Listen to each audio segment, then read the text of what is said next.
দেখেন কি দোয়া আল্লাহ শিক্ষা দিয়েছেন, রব্বির হামহুমা কামা রব্বায়ানি সগীরা। আল্লাহ আমাকে ছোটবেলায় আমার মা যে মায়া করেছেন, আল্লাহ আব্বা জান যে মায়া করেছেন, যে স্নেহ করেছেন, নিজের শরীরের চামড়া দিয়ে যদি জুতা বানিয়ে দেওয়া হয়,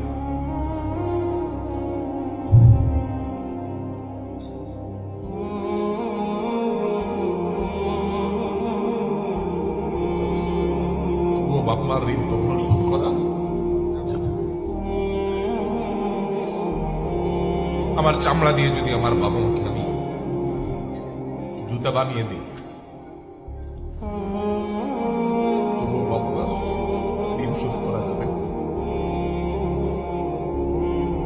মসজিদে হারামে এক ব্যক্তি তার মাকে কাঁধে নিয়ে, হজের মতো কঠিন কষ্টসাধ্য কাজ, একাই চলা যায় না হজে,